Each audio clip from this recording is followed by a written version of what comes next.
Assalamualaikum dan salam sejahtera tuan-tuan dan puan-puan. Baik, dalam modul ini kita akan faham satu perkara yang sangat penting dalam RI klasik, iaitu beza di antara kelahiran individu dan kebenaran mengendalikan stesen. Ramai calon sebenarnya tahu definisi tetapi tidak faham soalan dalam exam kerana keliru antara Arab dan AA.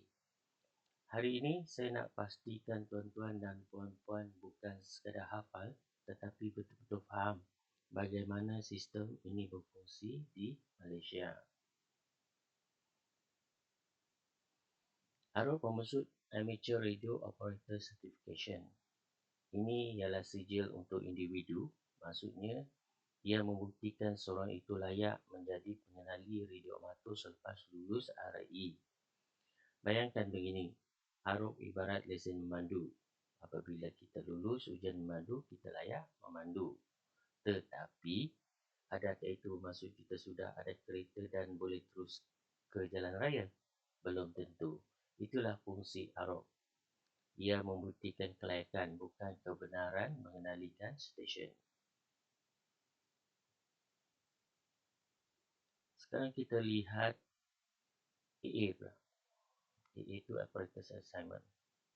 AA ialah kebenaran rasmi untuk mengendalikan stesen radio amatur yang dikeluarkan oleh MCMC, dan yang penting kosain diberi bersama AA, bukan bersama AROC.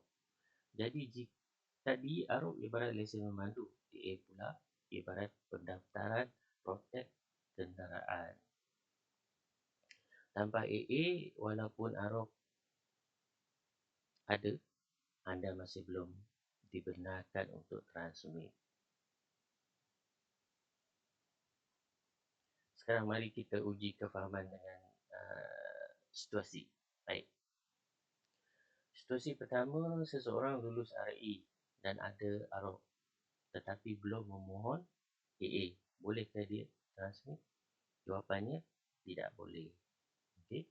Situasi kedua, seseorang ada AA tetapi tiada AROC. Adakah layak untuk menjadi pengenali? Tidak. Kesimpulannya, kedua-dua diperlukan dalam operasi radio untuk dibenarkan ataupun ditauliahkan, macam tu. Okey, sistem di Malaysia ikut urutan yang jelas. Okey, pertama dia kena lulus RI. Kedua, dia akan selepas lulus dia akan terima AROC lah. Okey. Lepas tu dengan adanya AROC dia boleh memohon AA. Keempat, dia akan terima kosain lah bila dah dapat AA. Sebab AA sekali dengan kosain baru boleh beroperasi. Kenapa sistem ini disusun begini? Bukan untuk menyusahkan, tapi supaya setiap pengenali itu faham teori, disahkan layak, diberi kebenaran rasmi. So dengan rasminya dia boleh transmit lah dan mengenalikan stesen radio amatur itu. Sebab kalau ikut kepada susu galon ni kan, tak ada jalan pintas. Ikutlah step ni. Okay, next. Di Malaysia ada 3 kelas. Okay. Ada kelas A, kelas B dan kelas C. Kelas C tahap permulaan. Dia entry bagi radio amatur yang baru nak apa kata orang ni menceburi radio amatur ni. Sebelum tu dia akan jadi SWL lah. Prefix dia untuk kelas C 9W3 ataupun 9 Whiskey 3. Lepas tu kelas B consider macam pertengahan lah, macam tu, intermediate. Prefix dia 9W2 9W2 9 Whiskey tu untuk Semenanjung 6 dan 8. Okey, 6 dan 8 tu cari ya untuk mana. Okey, kelas A pula tahap tertinggi. Prefix dia 9 mic 9 mic 2 lah, macam tu, 9 mic 6, 9 mic 8. Okey, ini tuan-tuan kena rujuk balik, gali balik untuk knowledge tuan-tuan. Yang ni keluar dalam exam. dalam buku panduan radio amatur yang dikeluarkan oleh MCMC. Prefix ni membantu kita mengenal pasti tahap lesen seorang dan siapa empunya dia. Di dalam peperiksaan, bila nampak prefix itu, teruslah linkkan dengan lesen. So, senanglah untuk membayangkan jawapan untuk soalan-soalan yang berkaitan. Okey, naik taraf lesen ikut urutan. Maknanya, dia tak ada loncat-loncat daripada C ke A ataupun terus pergi B ataupun A. Dia mula daripada C. Lepas tu, lulus C. Lepas tu, lulus B. Lepas tu, lulus B, baru pergi A. Untuk naik kelas A, seorang mestilah memiliki AA kelas B sekurang-kurangnya setahun. Kenapa perlu tunggu setahun? Supaya pengalaman sebenar dibina terlebih dahulu. Mungkin sebelum ni kita ada ada teori, tapi bila dah setahun kita dah mulalah belajar banyak tentang technical, prosedur dan ada social communication dengan lain-lain radio amatur dalam ataupun luar negara macam tu. Radio amatur bukan sekadar teori, tapi yang melibatkan tanggungjawab, disiplin operasi dan pengalaman teknikal. Saya beri teknik mudah. Okey, mudah. Ini tip lah untuk menjawab soalan tak tahu berkesan ke tak berkesan, tapi apa yang saya nampak dan feedback kat sinilah yang minta saya masukkan keadaan-keadaan ataupun tip-tip yang boleh dikongsikan. Okey. Jika nampak dalam soalan tu ada perkataan operator, so relatekan dia. Fikir tentang Arab. Okey. Jika nampak soalan tu berkaitan dengan stesen ataupun operator ataupun operasi, relatekan dia dengan AA. Okey. Itu tip, bukannya wajib, optional. Cuma untuk kita pendekkan masa kita nak memikirkannya.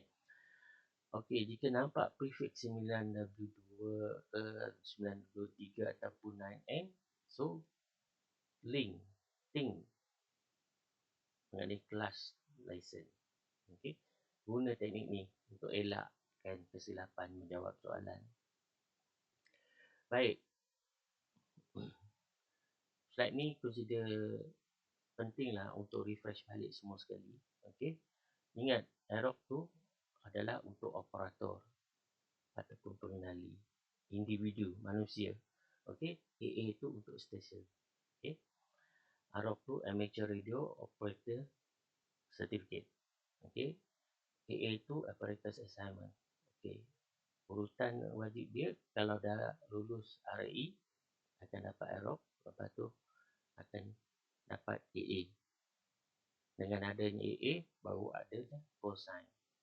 Bila dah ada call sign, baru boleh beroperasi.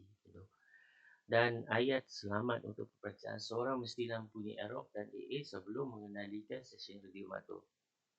Itu jawapannya. Kalau tuan-tuan ingat ayat ni, insyaAllah boleh jawab soalan.